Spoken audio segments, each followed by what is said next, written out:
Now, our concluding poet tonight is all the way from the East Coast, Francis Bob. We're proud of him.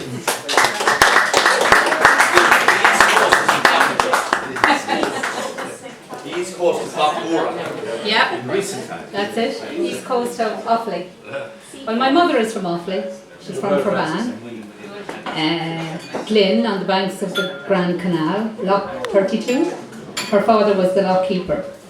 So I spent a lot of my childhood coming up and down to Offaly, and in particular to Clahan, where my aunt lived, and my 4 cousins, who were all girls. So it was a real girly house, and I had 5 brothers, so I loved going to the girly house. So I would come down for the whole summer, and I would go to the Carnival. And this isn't a poem, but it's a story. And I think all stories are poems too. And it's called The Carnival Girls. I went to my first dance in Clahan Carnival. The Friday night Cayley it was, and I all of 14 years, in a purple Empire line my mother had made me. We set off up Castle Street, my cousin Alice and I, turned right at the square, which is now a roundabout, where we fell in with a few girls from the Hill Road. Another 2 or 3 we picked up on Banagher Street, and by the time we reached the fork in the road for Burr, we were a giddy group. The chat was all about which lad they had their eye on for the evening, and whether they'd go with one of them that night or not. Looking back, that was the best part. The camaraderie and casual friendships that weave the fabric of a small country town were denied to me in Dublin.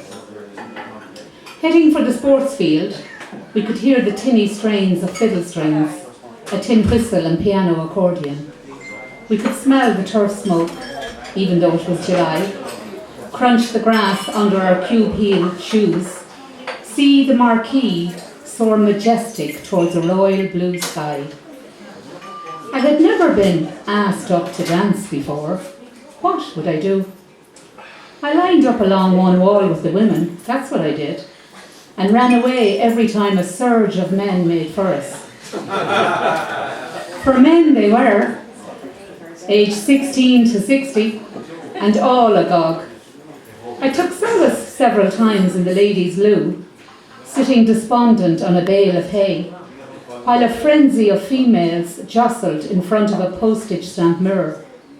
Their sweet perfume mingled with the toilet odours and the smell of sawdust. "Why didn't you bring your knitting?" One lad had the nerve to shout in at me. Alice was having the time of it, twirling around the floor for the 2-step, quick-step, slow waltz and the jive, in and out and in and out and in and out for the Siege of Venice. Her younger sister Mary popped her head in, along with the 3 children she was babysitting. You'd find all sorts at a Cayley. Catching my forlorn face in the corner, she gasped, "Did you not get a dance yet?" I was beside myself. Finally, I sought refuge in the cloakroom, where the attendant promised to mind me. An elderly woman, I thought, and dependable. Thanks be to the Lord God. I was about to relax, tapping my patent toes to Brendan Shine's Bridges of Paris, when a burly farmer approached, red-faced and freckled, a tweed cap clutched in the huge hand he proffered. "Will you dance?" I nudged my cloakroom companion. "Say no," she whispered, and I obeyed, filled with guilt for letting him down, worried that he might feel rejected. But no sooner had the word fallen from my lips than he twisted her out onto the floor, whirling her away from me. Never saw a sign of him since. Next thing, a nice-looking lad appeared, his face shiny and hopeful, his hand clammy when he took mine. We were getting along fine until the end of the set, and I didn't know how to take my leave of him. I had forgotten to ask Alice, you see. What was I to do? He tilted his head towards the floor, and we danced again, and again, and again. Panic started to set in. Couples were meeting and parting all around us, and after 7 sets I felt faint. What would he make of me? The girl from Dublin? A hot bit of stuff. The only heat I was feeling was around the Peter Pan collar of Ma's homemade dress. Eventually, Alice ended up beside us, turned to her partner, all smiles, and said, "Thank you. Thank you." As easy as that. "Thanks a million," I said to my lad, who looked like he'd been hit with a hurley. I couldn't be stopped after that, tripping across the floorboards, sweat steaming, faces and lights rotating, my heart lifting with the music, falling for the national anthem. Alice and I running all the way home laughing, the start of many such nights, the tea and the currant cake left out by Auntie Peg, the two of us, then three of us, four of us, five, according as her sister started out, sitting in front of a dying fire, reliving dance after dance after dance. During the day, we practiced our steps around the kitchen. I would carry a portable record player down on the bus, all the way from Busaurus, and we jive to the tremolos, "Suddenly You Love Me," waltz to Larry Cunningham's "Don't Let Me Cross Over," and for the two-step it was "Shoe the Donkey." The season started in June with Forban.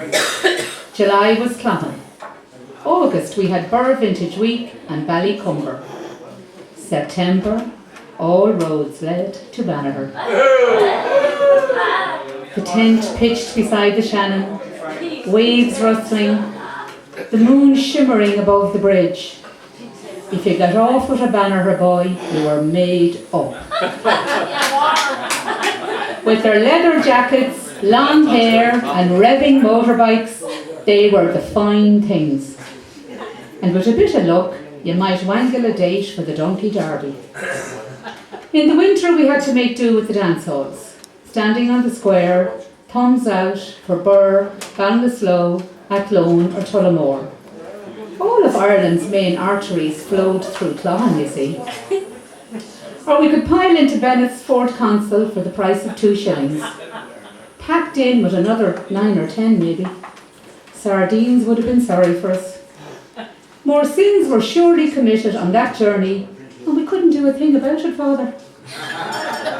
Alice had to sit on the radiator in the central ballroom once to steam the creases out of her new black bell-bottoms. The only place open on Christmas night was Quigley's Hall in Banagher. How I'd envy Alice and Mary, and I home alone in my bedroom, dancing every step in my head. Next day, I'd be on the train to Clara, in time for the County Arms on Stevens's night. One year, there was no bus to Clohan. Do you know anyone around these parts? The station master scratched his head, not knowing what to do with me. My mother's cousin Rita and her husband Jimmy, his eyes lit up. He took me to their house straight away, and Jimmy later drove me all the way to Burr for the dance. In the 70s, the Carnival stopped. The discos came along and the hotel nightclubs, and we still had the cool show bands like Derek Dean and the Freshmen, Rob Strong and the Plattermen, the Conquerors and the Memories. Ah, the memories. It was at the Cayley it all began, that first Friday night in Clohan, and after turning up the hem of my new Empire line for the following Friday, I never looked back. Life in the Midlands long ago was mundane, Mary recalled recently. The carnival, with the lights and the music, and the people coming in from everywhere, was a huge thrill. I know, Mary, I know. Wasn't it the same for me? Didn't I cross the country for it? Track 82 miles on a train and a bus, and even hitched lifts from Owlads to get there.